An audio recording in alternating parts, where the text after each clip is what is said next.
Assalamualaikum Ustaz. Waalaikumsalam warahmatullahi wabarakatuh. Ustaz, Ya. gini Ustaz. Ana mau nanya nih Ustaz ini. Gimana perjalanan hidup antum? Ya. Perjalanan spiritual antum untuk mengenal dakwah tauhid ini Ustaz. Ya. Untuk mengenal dakwah tauhid. Sedangkan antum ini kan dulu yang Ana dengerin Ustaz ya. Ya. Antum ini dulu kan pembela tradisi. Ya. Sangat pembela tradisi. Iya. Sekarang antum bisa kenal dakwah tauhid ini gimana Ustaz? Apa nih Ustaz ya? Iya, Mau tanya betul. sejarah hidup antum ini. Ya. Bismillah wassalatu wassalamu ala Rasulillah wa ba'd. Betul, sekarang kadang saya menangis ketika membacakan firman Allah, wa qalu alhamdulillahilladzi hadana lihada wa ma kunna linahtadiya laula an hadana Allah. Kalau bukan karena hidayah dari Allah, mungkin dulu saya penyerang terdepan untuk menyerang Wahabi. Dan penyerang terdepan orang-orang yang mengajak kepada tauhid, anti tahlilan, selawatan nariyah, selawat badar, maulidan, Isra Mi'raj, nuzulul Quran, bahkan 7 bulanan ruatan. Dan alhamdulillah saya bisa sekarang ini berbalik menyadari hal itu. Dan saya sejak kecil memang dibesarkan di keluarga tradisional. Kakek saya bahkan dari bapaknya kakek saya juga, otomatis orang tua saya, keluarga kanan kiri saya semuanya adalah pembela tradisional. Yang saya syukuri nomor 2 adalah alhamdulillah sebelum wafat ayah saya, abah saya itu sudah mendapatkan hidayah, meninggalkan itu semuanya. Yang terakhir penuh dengan hujatan adalah harus melepas thariqahnya. Ini suatu hal yang saya syukurin dan saya berbangga diri, dan saya juga seakan mendapatkan nikmat yang paling bernilai di dalam hidup ini, itu saja. Adapun prosesnya, ketika saya sekolah di salah satu pesantren tradisional di Jombang, ya ketika itu saya menjelang lulus ingin melanjutkan sekolah saya. Kemudian saya mendapati informasi dari salah seorang guru saya yang mengajar bahasa Arab. Di sana ada sekolah gratis, bahkan bukan hanya gratis, dikasih uang saku, uang makan. Di benak saya ketika itu terheran-heran, hebat banget. Iya. Sekolah ini saya dengar katanya didirikan oleh Saudi. Di benak saya juga kaya banget, bisa menggratiskan sekolah di negara orang lain, bahkan plus membayar, ya? Bukan juga hanya gratis, dikasih uang saku, uang makan. Nah, akhirnya di saat itu saya mulai serius untuk mencari informasi dan akses ke sana. Dan alhamdulillah mendapatkan kepastian untuk bisa daftar.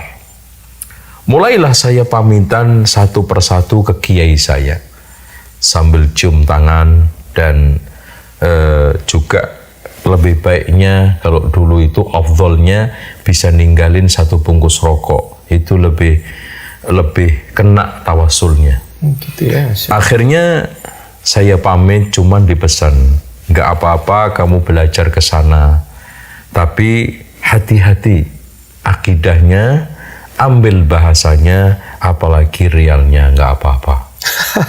Tuh. Gitu ya, Syam. Karena di pelajaran pesantren saya itu ada firqah sesat yang harus diwaspadai. Yang pertama Khawarij, tokohnya Ibnu Taimiyah, kata mereka. Iya, itu kata mereka. Syam. Terus kemudian Rafidhah, tokohnya Ibnu Qayyim Al-Jauzi. Dan Wahabi otomatis Muhammad bin Abdul Wahab. Nah, proses pendaftaran saya mulai. Kemudian Saya ikutin tes, tulis, alhamdulillah lulus. Saya sambil melihat pengumuman, keluarlah nama saya, alhamdulillah. Cuma di benak saya ini terus, Wahabi bahaya, Wahabi bahaya. Mulailah proses pembelajaran dan hati saya sudah mulai kebat-kebit dan perasaan penasaran sebetulnya Wahabi itu kayak apa, akidahnya kayak apa. Dan ketika itu saya masuk di i'dad lughawi, yang saya seriusin adalah pelajaran akidah. Ketika itu pengajarnya Syekh Abdullah Al-Aidan. Kok antum bisa seriusin itu, Ustaz? Kenapa memang antum sengaja mau pilih itu kan? Iya, karena nggak tahu, hati saya itu dibikin tertarik. Masya Allah. Tertariknya itu tertarik apa ya? Kok agama saya diserang-serang terus. Betul. Itu loh. Iya, ya. Keyakinan yang selama ini saya bela kebenarannya, saya yakini kebenarannya, kok diserang terus. Iya, nah itulah akhirnya saya punya stressing untuk setiap ada pelajaran itu saya tanya, saya debat, saya dialog. Sampai akhirnya takmili dan kemudian syariah. Saya mencoba untuk meniti ritual atau perjalanan spiritual saya ini masuk keluar jamaah. Tapi kok belum saya temukan apa yang saya inginkan. Akhirnya ada salah satu daurah yang ketika itu diadakan oleh Yayasan Al-Soffah Jakarta, yang syekhnya yang saya ingat salah satunya adalah Syekh Ibrahim Ad-Duwais. Di sanalah saya mulai kenal dai-dai ahlu sunnah ini, asatid-asatid yang sekarang ini mendakwahkan Alkitab wa Sunnah. Tapi saat itu saya masih belum begitu bulat. Makanya kadang-kadang masih isbal. Kemudian saya terus dalami, saya ikutin daurah. Akhirnya saya mendapatkan inilah yang hak. Nah, lebih-lebih lagi saya bersyukur kepada Allah Subhanahu wa taala, saya bisa berkesempatan untuk bertemu dengan Syekh Abdul Aziz bin Baz, mengikuti majelis beliau selama 2 tahun. Antum? Iya, dari situlah mulai betul-betul merasakan bagaimana sosok seorang ulama. Yang saya bandingin kiai saya, dulu kerjaannya ngerokok, ini kerjaannya nasihatin orang. Yang dulu kerjaannya ulama kita itu mengembangkan tradisi, ini mengajak kembali kepada Al-Quran dan Sunnah. Belum lagi akhlaknya yang mulia, tawaduknya Masya Allah, makan bersama kita di rumah. Bahkan di rumah beliau ketika makan, beliau juga duduk bersama kita. Saat saya mulai ta'lim, saya izin kepada Syekh, ana dari Indonesia ingin menimba ilmu dari beliau, dari Syekh. Oh iya, nggak ada masalah, ini majelis untuk siapa aja, untuk semua kaum muslimin silahkan. Dan pelajaran ketika itu Ma'alimut Tanzil fi Tafsir Al-Baghawi. Dari situlah saya ikutin. Saya yakin, seyakin-yakinnya saya belum bisa dikatakan muridnya.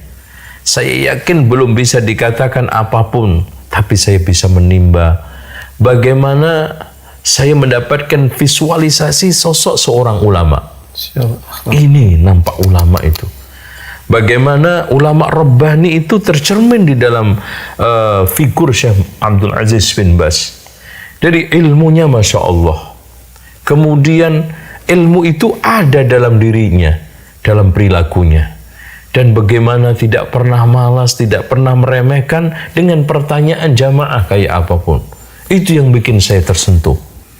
Pertanyaan sekecil apapun dia jawab, dan ini sesuai dengan kriteria ulama Rabbani, yaitu belajar ilmu, kemudian mengamalkan, lalu mengajarkan kepada orang. Dari mulai yang kecil sampai yang besar, ilmu diajarkan. Yang sangat juga menarik buat saya, subhanallah, ilmunya begitu dalam, hadis-hadis begitu hafal, tapi beliau buta. Dan saya mendapatkan info, katanya beliau itu buta sejak umur 18-an. Coba bagaimana bisa menghafalkan Al-Quran, hafal Al-Quran, hafal Sahih Bukhari, Muslim, dan juga hadis-hadis dan aqwalul ulama. Ini kalau tidak jerih payah yang begitu hebat, etos yang begitu hebat, nggak mungkin. Inilah yang mempengaruhi saya untuk tidak patah arang untuk menempuh kebenaran, untuk berdakwah, bahkan untuk meniti al-haq dan mengajarkan kepada umat. Saya berpikir, Masya Allah, Syekh Abdul Aziz yang begitu hebat, ulama nasional, bahkan internasional.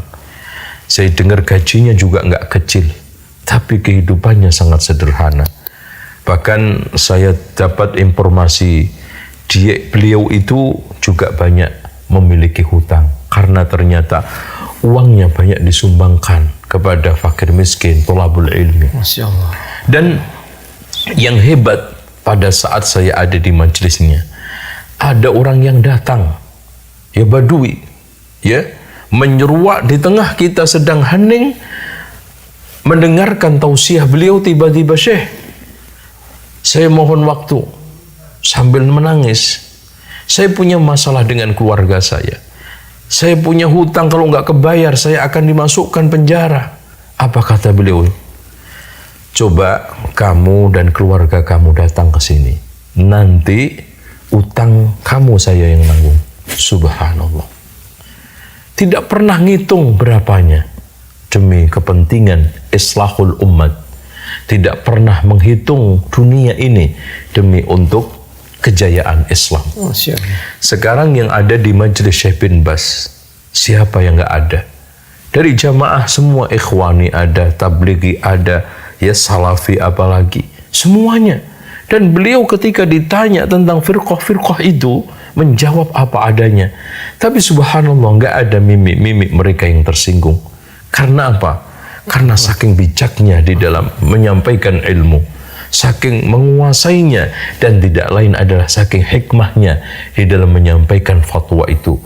Dan memang Masya Allah, beliau sudah diberikan taufik oleh Allah, al-isabah fil qawli wal amal, tepat di dalam berucap sama bertindak.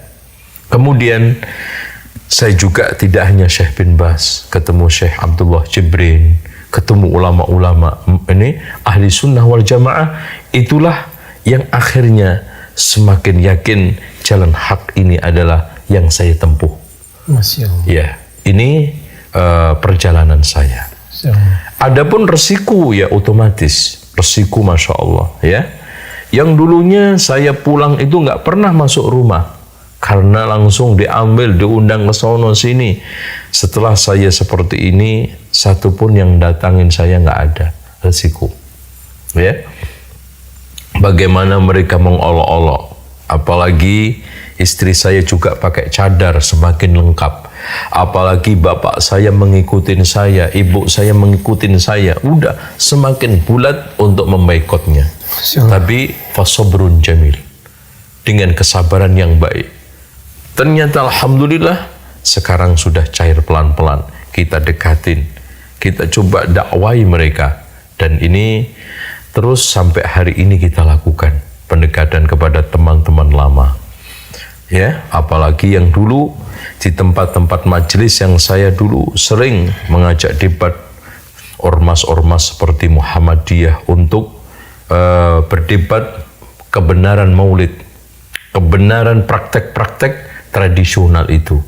Nah, sekarang saya berbalik harus mendakwainya. Itu yang bisa saya ceritakan. Masya Allah. Ya, ya. Jazakallah Ustaz. Ya, insya Allah. Mudah-mudahan ya bermanfaat, Ustaz. Mudah-mudahan perjalanan hidup antum ini bermanfaat untuk saya atau kaum muslimin, Ustaz, ya. Betul. Ya, sekarang saya hanya memohon kepada Allah satu. Saya diwafatkan oleh Allah Subhanahu wa taala ala sunnah. Amin. Itu saja. Dan saya bisa beristiqomah untuk meniti as-sunnah. Masya Allah, amin. Dan yang tidak kalah pentingnya, saya juga berusaha mudah-mudahan teman-teman kita, orang-orang dahulu, teman yang sekru, ya berjanjian bersama, tibaan bersama, selawatan bersama, mereka juga mendapatkan hidayah dari Allah Subhanahu wa taala. Dan yang tidak kalah pentingnya juga, ya mudah-mudahan apa yang dilakukan oleh orang tua saya dulu, yang mungkin menyebarkan berbagai macam kebid'ahan di tengah masyarakat, Allah ampuni. Amin. Dan mereka-mereka yang dulu mungkin merasa diajak akhirnya tersesat, semoga Allah Subhanahu wa taala memberikan hidayah. Amin, Ustaz. Itu yang bisa saya sampaikan, dan semoga Allah Subhanahu wa taala memberikan istiqomah saya di atas Alkitab wa Sunnah. Amin ya Allah. Amin. Demikian. Assalamualaikum warahmatullahi wabarakatuh.